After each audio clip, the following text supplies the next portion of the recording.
La tournée de Yolanda Adams va se faire avec la collaboration de certains de mes amis, dont je sais qu'ils ont une grande relation avec Dieu. Ils ne chantent pas du gospel, ce sont des artistes R&B ou jazz, ou des artistes pop. Mais je veux donner aux gens une nouvelle image de ce que c'est que d'aimer Dieu. Vous savez, parce que beaucoup de gens viennent me voir et me disent tu ne ressembles pas à la chanteuse basique de gospel, tu ne ressembles pas à la personne qui va à l'église tous les dimanches et blablabla. Je fais partie des personnes qui pensent que Dieu est cool tous les jours. Alors je veux montrer aux gens que les Haley Lowers du monde, les Chaka Khan du monde, les Rubinstein du monde, ils ont des messages, ils ont des choses à dire. Et on doit les écouter parce que leur relation à Dieu est beaucoup plus intime que ce qu'on peut penser. Alors il ne faut jamais juger un livre par sa couverture, c'est ce que ma grand-mère m'a dit, ma mère, tout le monde m'a toujours dit ça dans ma vie. Quand j'ai fait leur connaissance personnellement, qu'ils sont devenus mes amis, je me suis rendu compte que c'était parmi les plus grandes personnes au monde.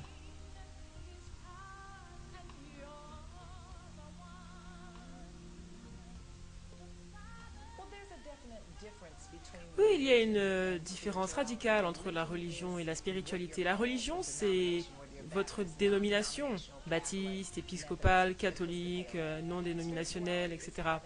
La spiritualité, c'est une relation avec Dieu qui va au-delà juste d'un service du dimanche ou d'un service du samedi ou juste de dire qu'on est chrétien ou qu'on croit en Dieu. La spiritualité, c'est quelque chose de quotidien, c'est quelque chose que vous pratiquez au jour le jour.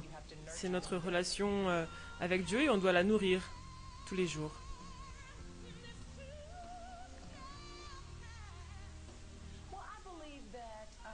Oui, je pense qu'il y aura toujours une controverse. Telle personne est chrétienne, l'autre ne l'est pas. Celui-ci est un chrétien, l'autre non. Je dis tout le temps qu'on ne peut pas juger les gens par leur métier. Il y a tant de personnes qui ne croient pas qu'à la fin des temps, ce qu'on fait aura une valeur, que ce qu'on est aura une valeur, ou que ce sera suffisant. Et pourtant, Dieu veut nous faire savoir que il nous prend tel qu'on est, et il dit juste marche avec moi et je te rendrai meilleur.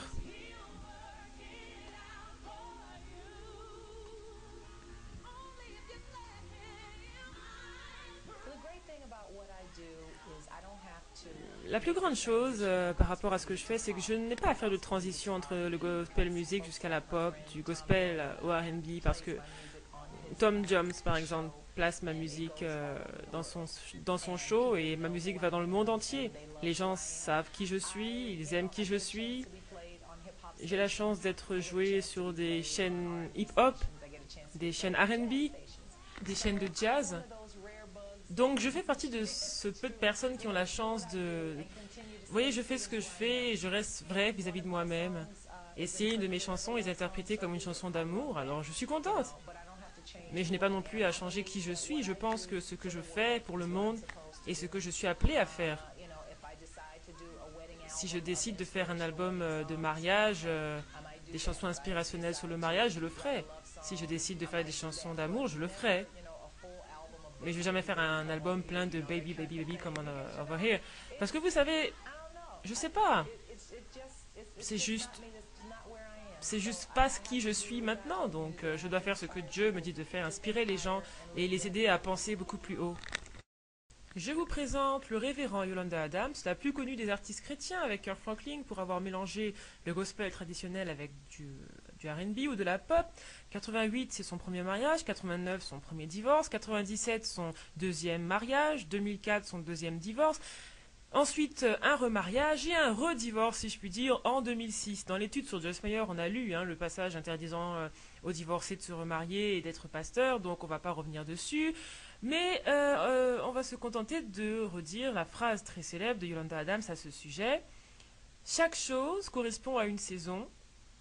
Et certaines personnes ne sont pas d'accord avec moi, mais ce mariage correspondait à une saison.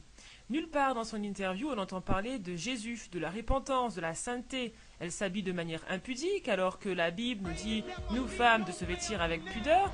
Au lieu de témoigner pour Jésus-Christ, elle témoigne pour des artistes mondains, à laquelle on a l'occasion, les répertoriant dans la catégorie des plus grandes personnes au monde.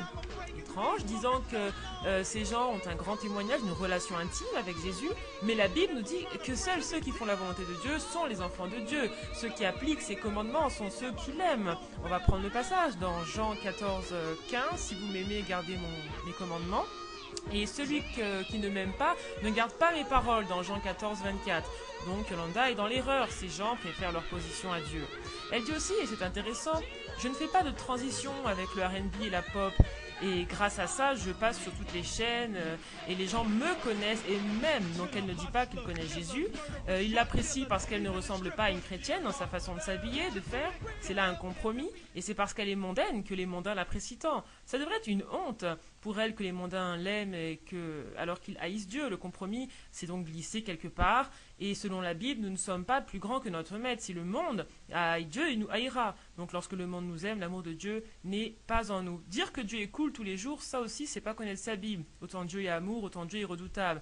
Elle dit qu'elle rend un service au monde. Comment? En chantant? Ce n'est pas un ministère dans la Bible. Et chanter ne convertit pas. Ensuite, elle chante avec Kanye West, alors que la Bible interdit de chanter avec les frères qui se disent frères et qui vivent dans la débauche.